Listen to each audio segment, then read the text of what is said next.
I'm really sad. I just woke up. I like the goofy glasses. My real glasses probably came in to Kaiser a couple weeks ago. I just haven't wanted to go ask them. So.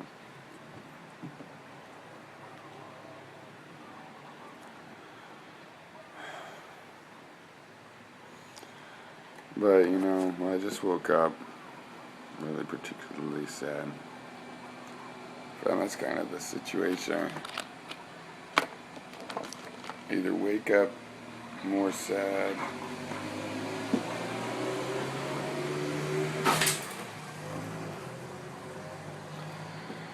or if I wake up less sad, then I get more sad as the day goes on. Like these are the crooked ones. I guess I don't really need them right now. I need them to see the time. Anyway.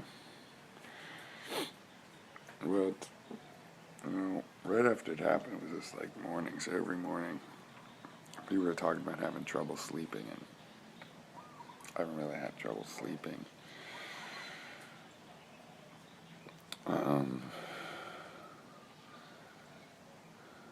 It's a horrific thing. I'm just now dealing with the trauma of the whole finding her not breathing, seeing her for the first time. And so, I still have, my morning process, I'm, planning on it to be a 40-year thing. I'm never gonna get over. I don't want to or need to. But that will be baggage, Piero. How will you have a relationship if you've never got over? And the answer is, I don't give a fuck about anything like that. But because I was already in sort of a mindset like that, but not the same.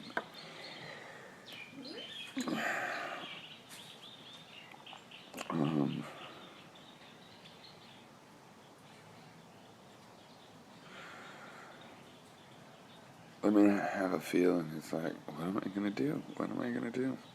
But I don't really wonder what I'm going to do. But it takes a lot of strength.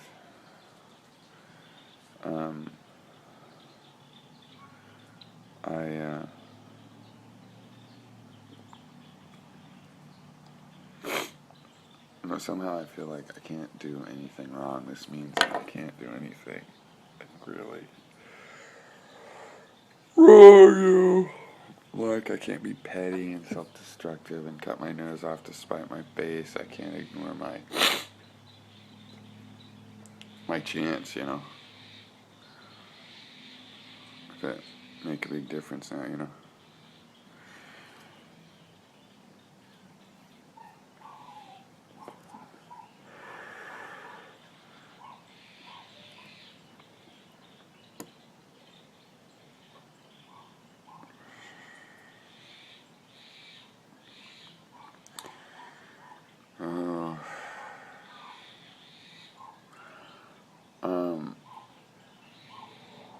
The thing is, I just love my girls more than anything in the world,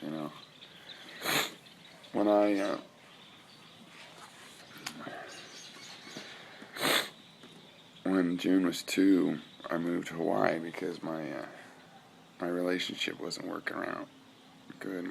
I couldn't work real hard, 80-hour weeks sometimes and stuff. Picture becoming a single dad, I didn't come over here for sure knowing I'd be single, but I knew that this shit is bad and I need to kill it or cure it. And I still had some magical thinking about ways it might get cured all of a sudden, but my practical side was just preparing for a situation where I could have the time necessary and still somehow make a living.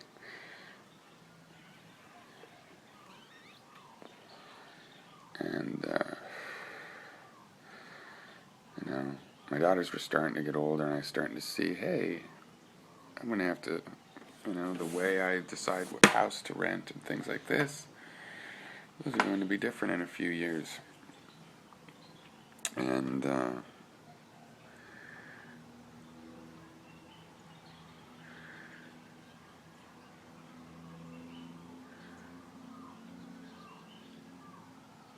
no, that's not going to happen.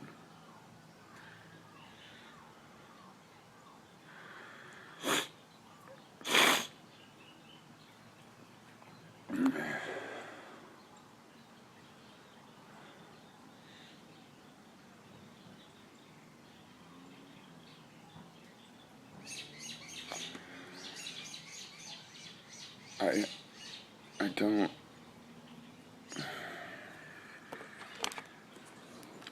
I want to. There's, like, I have anger about this, and I could go, like, destroy something, take a sledgehammer and destroy a piece of furniture or something. I'm not really into that kind of catharsis. Hitting a pillow, screaming into a pillow and stuff. It just seems like, where's it end? But I'm not against that kind of thing, and certainly, but like I couldn't do that in this case because I wouldn't stop. I'd take that sledgehammer and I'd destroy the whole world.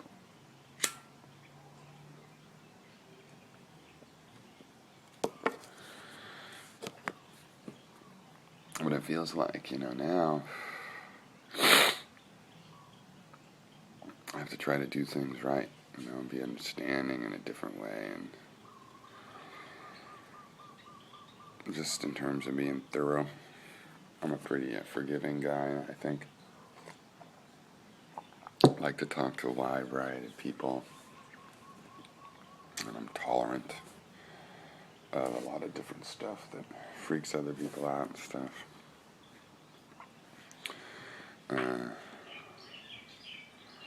I feel like I have to go with that for some reason.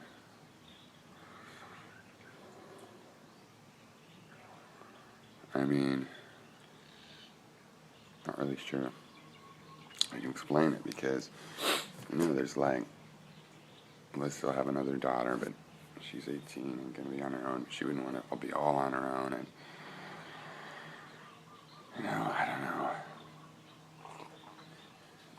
I could isolate myself and just become a hermit, but none of those petulant, petty emotional things seem like they do any honor to what really is making me sad, this loss.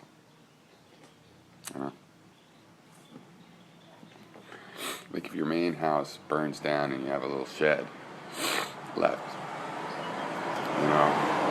it's like now I gotta live in this shed and there's holes in the wall, and you burn the shed down in anger.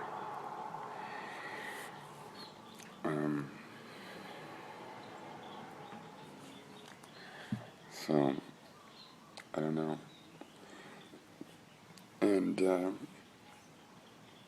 it's like, I noticed one thing, like, I'm good at detecting denial, checking denial, and the symptoms of denial, and when you get a little glimpse of something, wait a second, that little fact doesn't seem to add up with this other story. It looks like I might be in denial. Let me go assess the facts. Let me go use a photograph to take a picture and study it with, under graph paper and measure some things. I go, oh, yep, I was distorting that. It was denial. And grief has a stage of denial. And I found that when I was doing that early on, and just, like you're like, she's not really dead. This is going to change, It's going to come out of the back of the room, or you turn thinking she has. And I catch myself. It's like, nope, she's not coming back. And that would make me just feel like shit, man, inside. just empty and bad. And I was realizing, well, I think this stages of grief is somewhat biological. At the very least, it's natural, but I mean, it's kind of biological. Like our system for dealing with that intense grief literally goes through those stages, like on purpose, not just in a reactionary way, but on purpose. Like, feeling pain when you get burnt is on purpose. It's not an accident that causes this sensation we call pain instead of pleasure.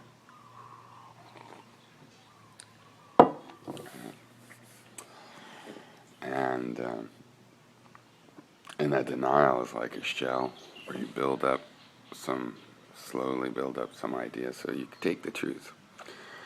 And knowing what the truth really is doesn't mean you can jump the gun on that stage.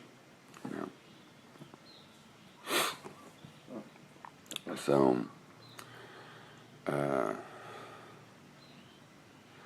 I still do feel, in all honesty, that, of course, this isn't the way the world is. Obviously, something's wrong with the actual world and the way the world seems to think it's going to want to be.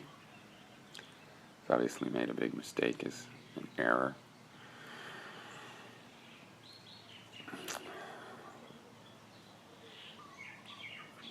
So,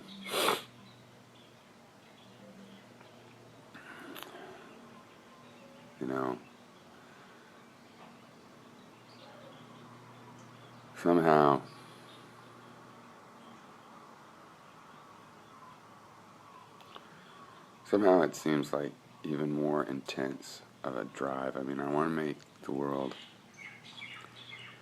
better. Just in general. When I was a kid, very much just driven the problems in the world and the genocides and just the hate, the war, the wasted resources, the wasted opportunities. Then with my girls, I thought, well, just make thoughtful people, We'll all have some hang-ups of this and that, and, it's kind of combines with, well, I want to make the world better for my children to live in, and for their grandchildren. If you go enough generations down, it's like you re-cousin. All the descendants that are on branches, you get re-cousins. So you're already cousins from in the past, you're going to be cousins in the future. The future generation. And, So, my desire to nurture the future in general, because that's where June lives. That half of really my whole conscious purpose. I believe being true to yourself, you have to show your kids your own dreams and your own plans and stuff. But really, truth be told, I came over here,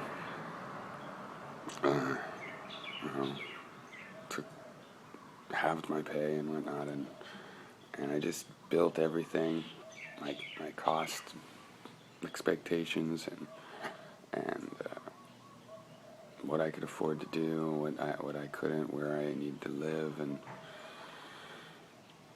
for better or worse, whether I made the right judgment every time. This is the focal point, and they're both going to be grown up 4 years from now, and maybe going on their own or whatever. They're always welcome to come back, but it's just like all of a sudden, and it isn't supposed to be here where there's not. I'm supposed to be able to go through the pain of loss, the regular old, as a happy thing, with the reward of the pain of loss, just of them growing up, with the reward of getting to see them do stuff and try stuff, and hopefully succeed. But for their failures and everything, Hollywood sucks compared to someone you care about, and paying attention to what they go through.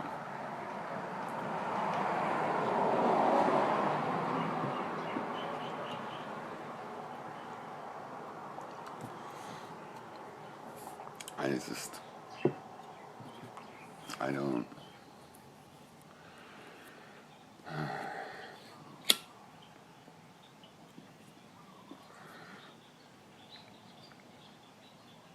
it feels pretty secured in here, the sense of mission, this spiritual feeling, this centering. And so far it's like,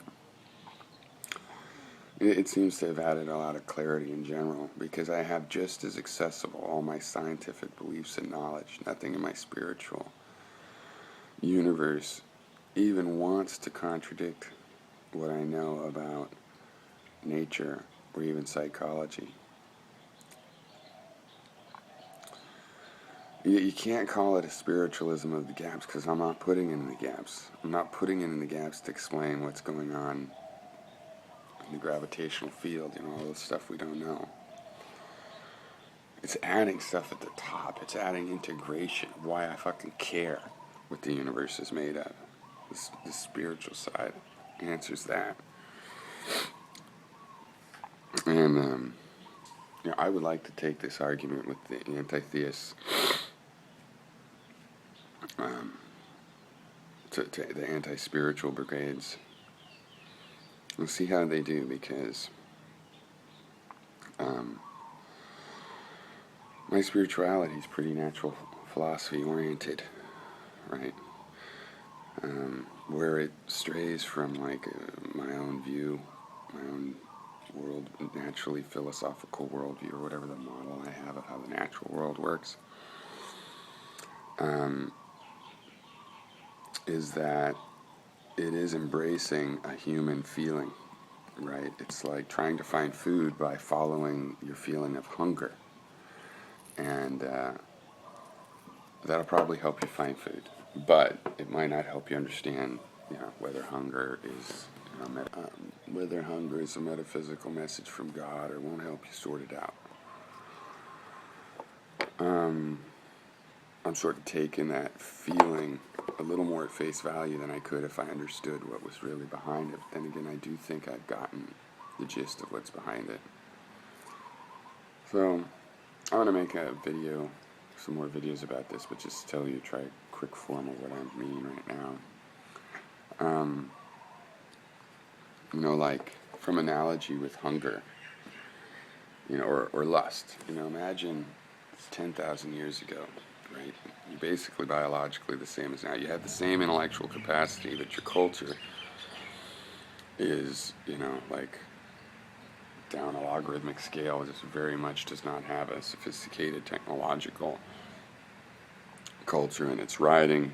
Does not have a lot of abstract philosophical writing tools for it to have done a lot of contemplation. So you had this feeling of lust. It makes you feel like love at first sight. It makes you feel like a goddess has chosen that partner for you that you're meant to be.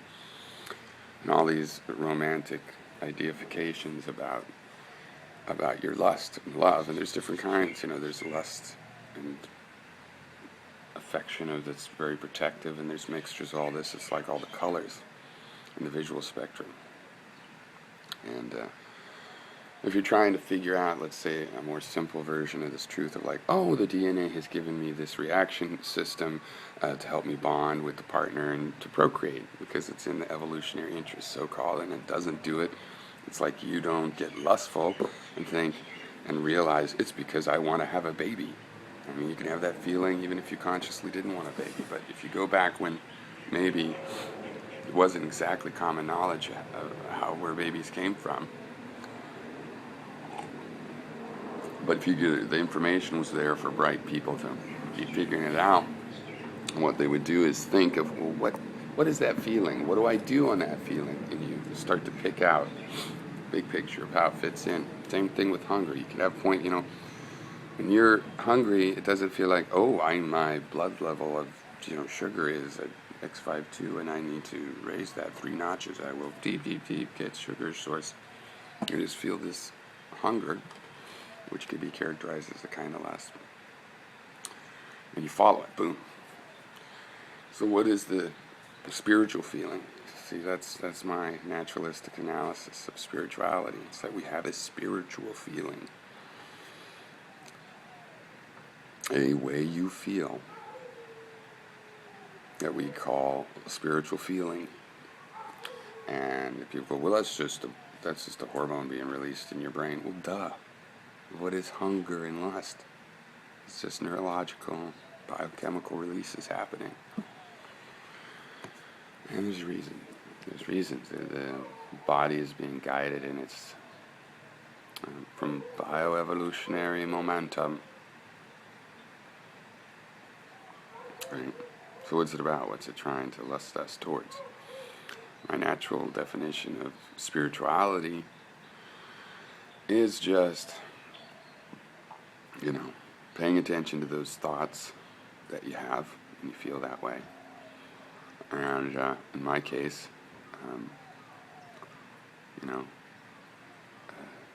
because learning is a part of my spiritual path, it's a spiritual experience, that aha moment, it feels spiritual to me.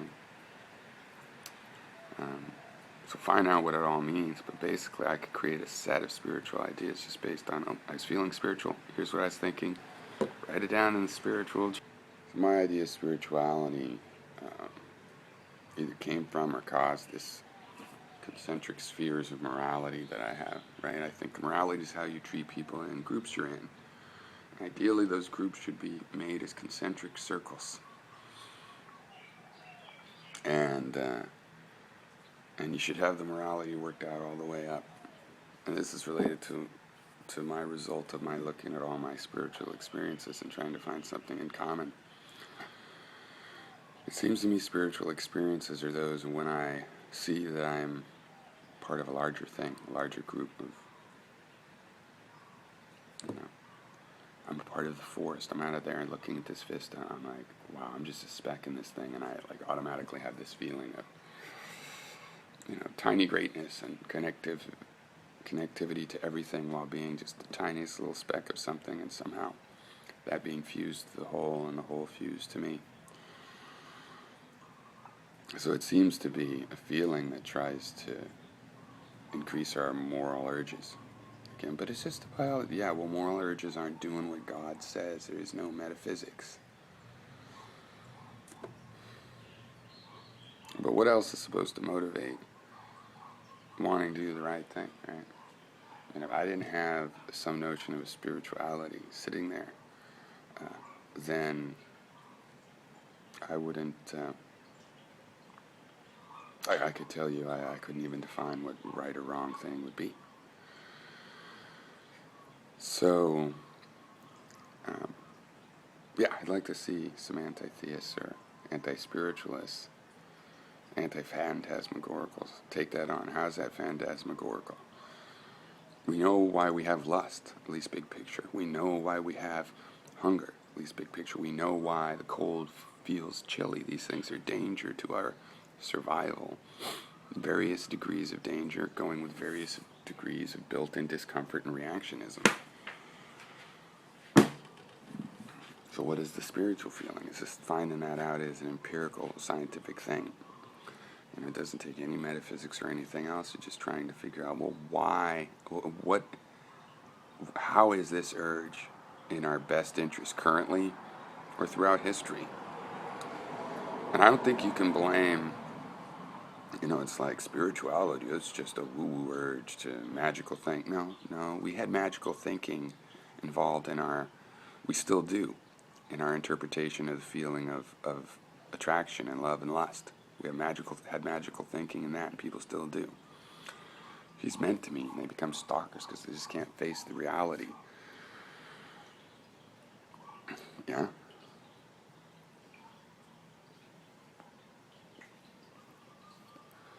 So we should figure out what this is, Maybe it's like hunger where, it's making us obese now because it evolved in a situation where it's a lot harder to get fatty foods. Now it's easy. Maybe spirituality is like that, but it has to at least have some role in evolution. There's some reason, right? So, if I want to understand nutrition, I can't take hunger at face value, right? Because it's there to get me nutrition, but in the current environment that we're in, it kind of has some preferences that are over the top, unbalanced, right? Well, not so much in my case per se, but everybody, you know what I mean. Yeah, so what is that for spirituality? And I think it is the connection. It's like it's the DNA's way of telling us about our relationship to everything before we got advanced enough to see the DNA and everything. I mean, you guys go along with a lot of amazing things, bits of information of spiritual impact. That, like finding DNA in all living things. That's fucking mind-blowing thing. If you follow the history of thought and the questions, the world, this is a huge issue. To find proof, the fingerprint of cousinhood in every living thing that we've ever found on this planet. That's amazing, and it's a confirmation of spiritual feelings, that there's something there for them.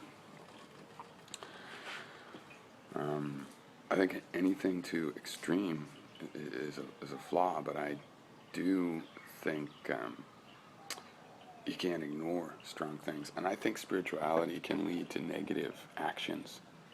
I think it could probably lead to, no, I'm not in that group, or I'm a part of that group, and what I'll do at this time is help with the apoptosis. You can't just rely on it, just like hunger, just pursuing and fulfilling every hunger pang. And because, even with vision, right, you can look at something and think you see something, and it could just be your imagination putting it there. Just placing it in there, So hunger is definitely a sense related to, your current metabolic state. But it could easily be a false sense, and then you're just acting on it, and you're eating, and it's this virtual feeling. It's not the real one that's really related.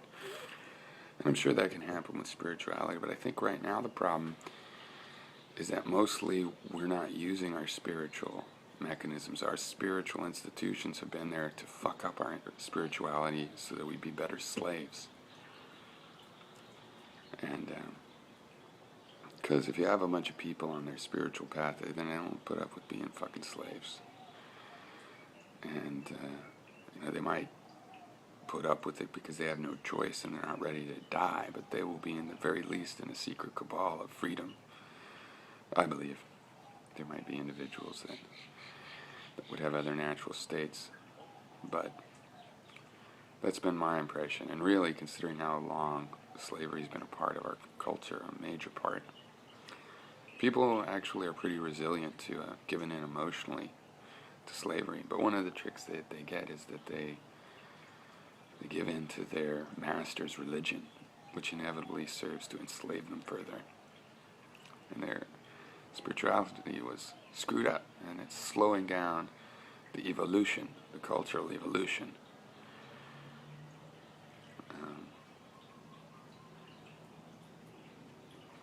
Somehow this all seems relevant,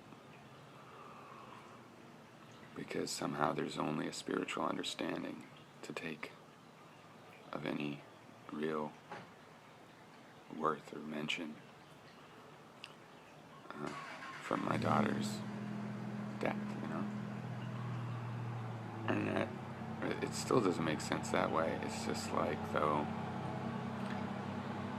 it only through the connection of all things and through my spiritual interpretation of the laws of physics and materiality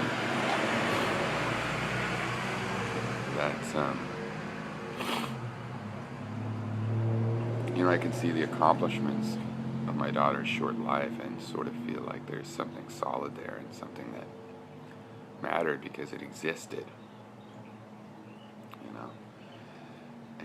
I don't really know what the connection to my ability to survive a hardship is with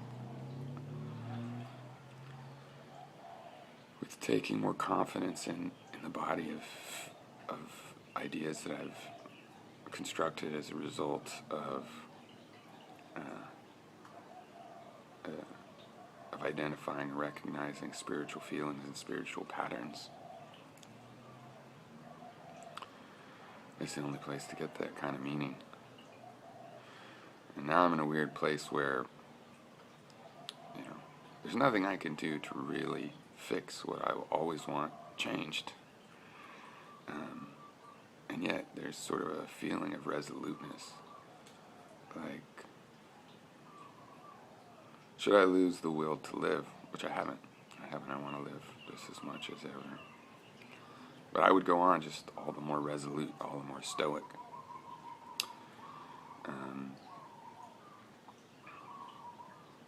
It's very solid. There's a safety to it.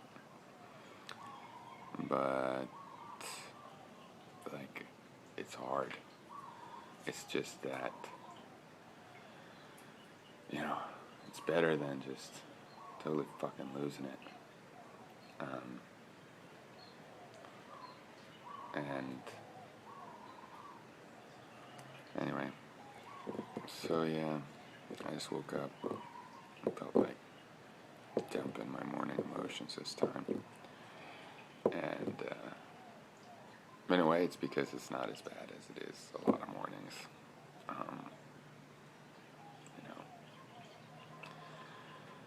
You know.